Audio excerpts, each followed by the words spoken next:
So students, here in this session, we are going to begin with a topic that is selection of transformants from non-transformants, right? Beta, in our last session, we have already discussed plasmid vector in detail, right? Or generally, what are the various features required by the vector, right? So,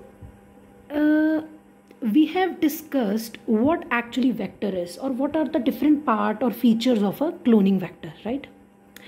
बेटा जो आप cloning vector discuss किया सी, मैं एक बार फिर तुहानूं diagram show करदी हाँ। असीं PBR 322 नूं डिटेल च डिस्कस किया सी।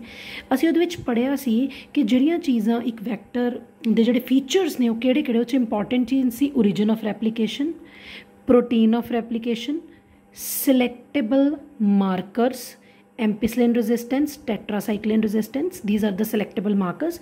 Then 8 different restriction sites or cloning, we call these sites as restriction sites, recognition sites or cloning sites, where restriction endonucleosides makes cuts, right? So these are the different features of a cloning vector, right? Beta jehde aapa ye antibiotic resistance genes पढ़े which act as selectable marker here, वो किवें work करते हैं असीं अज वो discuss करना है, right?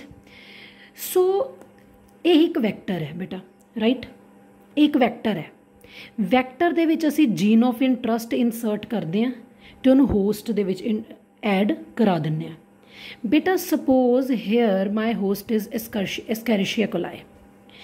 ई coli दे कोल अपने दे कोल कोई भी एंटीबायोटिक रेजिस्टेंट जीन नहीं है।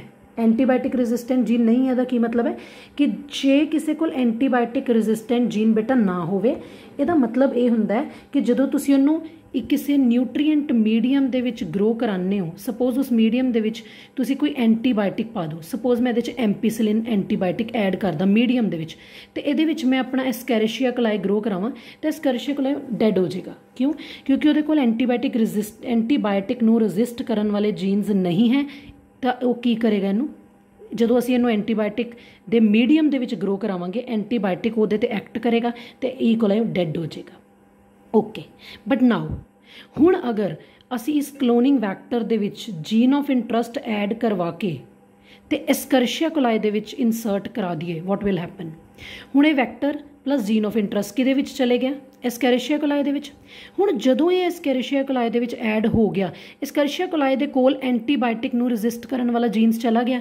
हुण जदों तुसीं ई कोलाई नूं एंटीबायोटिक वाले मीडियम च ग्रो कराओगे, वो किल नहीं होएगी, वो डेड नहीं होएगी, क्योंकि उहदे कोल एंटीबायोटिक नूं रोकण वाला रजिस्ट करन वाला जीन्स चला गया। हुण इत्थे दो केसिस ने बेटा, जिहड़ा जीन ऑफ इंटरस्ट मैं ऐड करना इस वैक्टर च, अगर मैं इन्हां रिस्ट्रिक्शन साइट ते करा, इन्हां रिस्ट्रिक्शन साइट्स ते कट लगा दा with the help of restriction endonuclease enzyme. PVU1 and PST1 are the recognition sites, cloning sites, जिथे आके रिस्ट्रिक्शन एंडोन्यूक्लियस कट लगा दे, ते इत्थे इस पार्ट ते एम्पीसिलिन रेजिस्टेंस वाले पार्ट ते बेटा मैं जीन ऑफ इंटरस्ट ऐड करदा। सपोज मैं PST1 या PVU1 वाली साइट ते अपना जीन ऑफ इंटरस्ट इंसर्ट करवा दिता। बेटा अगर मैं इस पार्ट ते अपना जीन ऑफ इंटरस्ट इंसर्ट कराता, this gene ampicillin resistant gene will become inactivated. की हो जाएगी बेटा? इनएक्टिवेटेड। अगर ए इनएक्टिवेट होगी, it's okay, tetracycline resistant gene हजे भी एक्टिवेटेड है। ठीक है जी।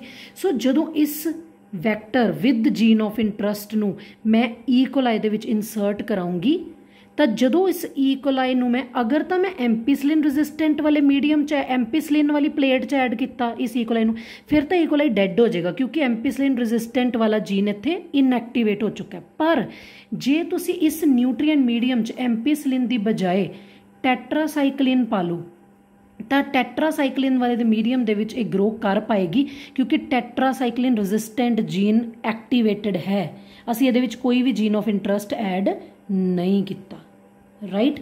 सो जदों हुण सानूं असीं कर की रहे हैं, असीं कर रहे हैं कि असीं ट्रांसफॉर्मेंट ते नॉन ट्रांसफॉर्मेंट नूं किवें डिस्टिंग्विश करदे हैं। सपोज ए वो वैक्टर है, वो वैक्टर है जिहदे विच असीं जीन ऑफ इंटरस्ट ऐड करा के ते एस्कैरिशिया कोलाई च पाता। हुण एस्कैरिशिया कोलाई सपोज एक ऐसा है जिहदे विच ए वाला वैक्टर ऐड हो गया, एक ऐसा एस्कैरिशिया कोलाई जिहदे विच वैक्टर ऐड नहीं होया, this is transformant, this is non transformant. हुण जदों इन्हां दोनां नूं this both these Escherichia coli जिहदे विच ट्रांसफॉर्मेशन हुई है तो जिहदे विच ट्रांसफॉर्मेशन नहीं हुई, जो मैं इन्हों एंटीबायोटिक मीडियम प्लेट च ग्रो कराऊंगी, 2 प्लेट च ग्रो करा लो, एक च एम्पीसिलिन पा लो, एक च टेट्रासाइक्लिन पा लो, दोनों चो एक तो एक्टिवेटेड रहूगा ना। जिस मीडियम दे विच ट्रांसफॉर्मेंट ग्रो कर गए, मतलब कि ईकोलाई ग्रो कर गया, मीनस वो ट्रांसफॉर्मेंट है। वाई? क्योंकि वो ये वाला जीन एंटर कर चुका है एम्पीसिलिन या टेट्रासाइक्लिन को रजिस्ट करने वाला, तो जिहदे विच ये जीन ऑफ इंटरस्ट वैक्टर नहीं गया नॉन ट्रांसफॉर्मेंट, उन्हें तो मर जाना है, चाहे एम्पीसिलिन वाले मीडियम च ग्रो करा लो चाहे टेट्रासाइक्लिन।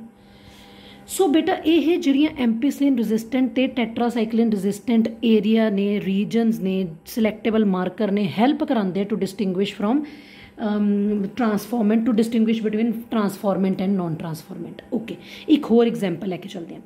सपोज मैं जीन ऑफ इंटरस्ट ऐड कराया केड़ी रिस्ट्रिक्शन साइट यूज़ करके BAM-HI, केड़ी रिस्ट्रिक्शन साइट यूज़ करके बेटा BAM-HI या H1 सॉरी या cell 1, this is the 1, I am sorry अगर मैं आए बोलिया तो दिस इज़ 1, BAM-H1 सेल 1।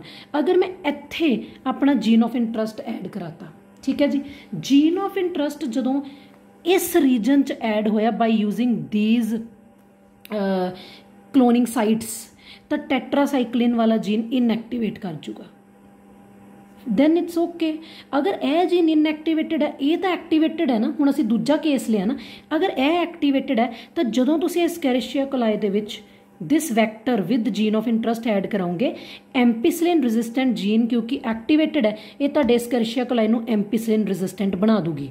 तो जदों तुसीं एम्पीसिलिन वाली प्लेट दे विच एस्कैरिशिया कोलाई ग्रो कराओगे, वो ग्रो करेगी क्योंकि एम्पीसिलिन हजे भी एक्टिवेटेड है, वो वाला रजिस्टेंट जीन जिहड़ा एम्पीसिलिन नूं रजिस्ट करेगा एक्टिवेटेड है। ठीक है जी। सो बेटा इस तरीके दे नाल असीं एम्पीसिलिन ते टेट्रासाइक्लिन सिलेक्टेबल मार्करस नूं यूज़ करके सिलेक्शन करते हैं transformants the from non transformants. Clear हो गया। असी दोनों चों अगर एक जीन टेट्रासाइक्लिन रजिस्टेंट या एम्पीसिलिन रजिस्टेंट जीन या tetracycline resistant gene non functional हो भी गया दोनों चो एक, तो एक फंक्शनल रहेगा, तो तुहानूं पता लग जाएगा किहड़े होस्ट दे विच तुसी वैक्टर या रिकॉम्बिनेंट एंटर किया, किहड़े च नहीं किया। जिस तक किया उहदे विच ए वाले रजिस्टेंट जीन आ जाएंगे। ठीक है जी बेटा। There is one another method, एक होर तरीका है, एक कई बार ये वाला प्रोसेस बिकम्स बर्डनसम। सो एक होर वे आउट है, साढ़े को एक सैकेंड तरह का मार्कर है बेटा जिन्होंने यूज़ करके असी सिलेक्शन कर सकते हैं ट्रांसफॉर्मेंट दी to the non trans from the non transformants. Right okay बेटा। एक साडे कोल ना होर जीन्स है, उसका नाम है LAC-Z gene.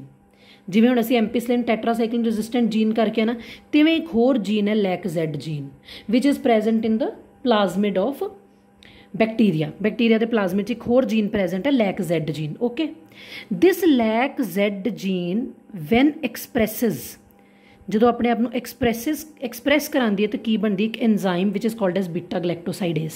And what is the function of this beta galactosidase? एक सबसटैंस है बेटा एक्सगैल मॉडिफाइड गलैक्टोज है, वाइट कलर का होंगे।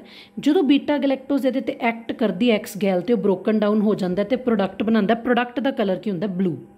कहने का मतलब अगर LAC-Z जीन ने अपने आप को एक्सप्रैस कराया, बीटा गलैक्टोसाइडेज बनी, बीटा गलैक्टोसाइडेज ने X gal which is white in colour convert करा दिंदा to the product which is blue in colour. This is one thing, इनू याद रखो। ठीक है, हुण अगे असी की किता, suppose this is plasmid vector, ए रहा सारा जिहड़ा मैं पेंसिल दे नाल ड्रॉ किया है, this all is LAC-Z gene. LAC-Z gene produces this enzyme beta galactosidase. हुण मैं की किता, असी इस LAC-Z वाले रीजन च इंसर्ट ऐड करता, वही जीन ऑफ इंटरस्ट, कोई जीन्स कोई फॉरन जीन इंसर्ट करा दिता। जदों मैं LAC-Z दे विच फॉरन जीन इंसर्ट करा दिता, LAC-Z will become inactivated and the process is called as insertional inactivation. And the process is called as insertional inactivation. हुण क्योंकि LAC-Z जीन इनएक्टिवेट हो गया, it will not produce beta galactosidase. अगर beta गलैक्टोसाइडेज नहीं बनेगी तो वाइट सबसटेंस ब्लू च नहीं कन्वर्ट होगा, किहड़े कलर दियां कॉलोनीज बननगियां? वाइट कलर दियां। सो कॉलोनीज कोई भी कलर प्रोड्यूस नहीं करनगियां तो सानू पता लग जाएगा किहड़ियां ट्रांसफॉर्मेंट्स मतलब रीकॉम्बीनेंट कॉलोनीज है। रीकॉम्बीनेशन मीन जिहदे विच असीं जीन ऑफ इंटरस्ट ऐड कीता है, सानू पता लग जाएगा। ओके, अगर असीं फॉरन DNA इत्थे इंसर्ट ना कराइए, सैकेंड केस, अगर फॉरन DNA LAC-Z की जगह पर इंसर्ट ना कराइए फिर LAC-Z एक्टिवेट ही रहेगा। तो जो LAC-Z एक्टिवेटेड रहा तो जो अपने अपने एक्सप्रैस कराएगा की बनेगा? Beta galactosidase. What beta galactosidase will do? It will convert X-gal into the product white colour substance into the blue colour. तो कॉलोनीज किहड़े कलर दियां बननगियां? ब्लू कलर दियां। तो जो ब्लू कलर कॉलोनीज बनदियां मीडियम दे विच सानू पता लग जाती है नॉन रिकॉम्बीनेंट है, मीनस उहदे विच कोई भी जीन ऑफ इंटरस्ट ऐड नहीं करवाया गया। ठीक है जी। So this is second type of और second method by which we can select transformants in from non transformants, जिवें असीं मार्करस का जिक्र करते हैं। ठीक है जी, सिलेक्टेबल मार्करस हो गए, राइट। सो ये तरीका है बेटा how we select transformants from non transformants. Okay, next बेटा असी एक तो असी तरह के वैक्टर करके आ चुके हैं। फस्ट टाइप ऑफ वैक्टर जिहड़े असी पढ़ चुके हैं दैट इज प्लाज्मिड्स। हुण असी होर कुछ तरह के वैक्टर्स करांगे जिहड़े कि रिकॉम्बीनेंट DNA टैक्नोलॉजी च यूज़ किए जाते हैं। सब तो इंपॉर्टेंट बेटा है साडे कोल वैक्टर ने। फस्ट इज प्लाज्मिड वैक्टर्स जिहड़े असीं ऑलरेडी PBR 322 पढ़ चुके हैं। एक होर PUC टाइप ऑफ वैक्टर असीं अगे डिस्कस करते हैं। हुण असीं वैक्टर पढ़ांगे second type of vector which are use for cloning genes in plants and animals, right. साडे को बेटा एक बैक्टीरिया है, एक पैथोजन है एग्रोबैक्टीरियम ट्यूमेफेशियंस, राइट। ये डाइकॉट प्लांट ते अटैक करता है, डाइकॉट प्लांट ते अटैक करता है। डाइकॉट प्लांट का एक पैथोजन है जो डिजीज़ कॉज करता है, किसी को असीं एवें कह सकते हैं। Agrobacterium ट्यूमेफेशियन they which bacteria they विच एक प्लाज्मिड हुंदा है, TI प्लाज्मिड। TI प्लाज्मिड दे कोल एक रीजन है TDNA। ठीक है जी। सो यह जो TDNA है ये जो नॉर्मल सैल दे विच ट्रांसफर हुंदा नॉर्मल सैल च उन्नू ट्यूमरस बना दिंदा है, मीनस उन च ट्यूमर नू इंड्यूस कर दिंदा है। और तुहानू पता ही है कि tumour is a extra growth of cells असीं कह सकते हैं ना। एंड ट्यूमर सैल फिर एक कैमिकल प्रोड्यूस करते हैं जिहड़े पैथोजन नू चाहिए होंदे हैं। मैं रिपीट करती हूँ, Agrobacterium tumefaciens is one of the pathogen which attacks dicot plants, right. उन्हां विच एक प्लाज्मिड हुंदा इस बैक्टीरिया एग्रोबैक्टीरियम च TI प्लाज्मिड। TI प्लाज्मिड दे विच एक रीजन है TDNA। TDNA जदों ये एग्रोबैक्टीरियम ट्यूमेफेशियन जदों अपना TDNA या TI प्लाज्मिड नू प्लांट दे विच ट्रांसफर करा दिंदी है तो TDNA वो रीजन है जिहड़ा प्लांट च नॉर्मल सैल च जाके उन्होंने ट्यूमर सैल बना दिंदा है, ट्यूमर की ग्रोथ करा दिंदा है एंड एक कैमिकल प्रोड्यूस करता जिहड़ा फिर इस एग्रोबैक्टीरियम नू चाहिदा हुंदा है। ठीक है जी। सो TI प्लाज्मिड दा जिहड़ा बेटा रीजन है जिहड़ा होस्ट दे विच ट्रांसफर हो सकता, मतलब ये कैपेबिलिटी है कि होस्ट दे विच ट्रांसफर हो सकता है तो रेप्लीकेट कर सकता है तो जाके होस्ट प्लांट दे जीनोम दे विच या प्लांट दे DNA दे विच इंटैग्रेट हो सकता है। ठीक है, ये क्वालिटी है। इस करके TI प्लाज्मिड नू एज अ वैक्टर यूज़ किया जाता है क्योंकि इसका जिहड़ा ये रीजन है TDNA ਇਹਦੇ 'ਚ ਅਸੀਂ जीन ऑफ इंटरस्ट ऐड करवा सकते हैं और ये साडी हैल्प कर सकता है जीन ऑफ इंटरस्ट ਨੂੰ होस्ट ਵਿੱਚ ट्रांसफर करन दी एंड ਇਹਦੀ ਰੈਪਲੀਕੇਸ਼ਨ ਦੀ पावर फिर उस चीज़ ਨੂੰ ਰੈਪਲੀਕੇਟ करा ਦਿੰਦੀ है, right.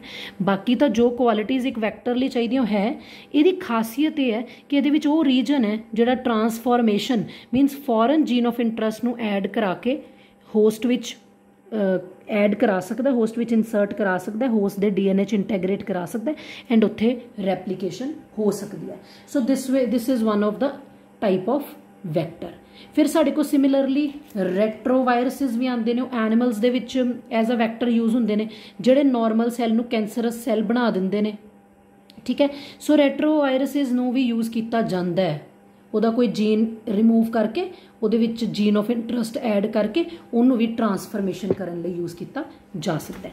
Light us discuss another examples. जिवें मैं ਤੁਹਾਨੂੰ ਦੱਸਿਆ ਸੀ ਅਸੀਂ दो तरह के हुण वैक्टर पढ़े, प्लाज्मिड ते एक TI plasmid, right. PUC plasmid है एक तरह का यूनिवर्सिटी ऑफ कैलिफोर्निया दे विच बनिया. This is also commonly used in I'm sorry recombinant DNA technology. Then we have another vectors, bacteriophages, example lambdaphage, M13 phage, retroviruses. These also act as vectors, right? We have YAC, yeast artificial chromosome, used during human genome project. असी human genome project पढ़ांगे उहदे विच use किया जाता है. Then BAC, bacterial artificial chromosome, these are also used in human genome project. Then we have cosmids, phagemids. So beta variety of vectors are there which are used, but mainly the one which we have already discussed in detail, PBR322 and this PUC, these are most commonly used vectors which are used to transfer the foreign gene of interest into the host, and rest of the vector they are used in research purposes, right? सो अज असी complete किया कि किवें असी transformants नू non transformants तो differ करते हैं, किवें सिलेक्ट करते हैं, selection of transformants from non transformants and various other type of vectors which are used in recombinant DNA technology. So in our coming video जो असी next discuss करांगे वो होएगा host दियां qualities. एक competent host की हुंदा है जिहदे विच असी gene of interest add करवाना है.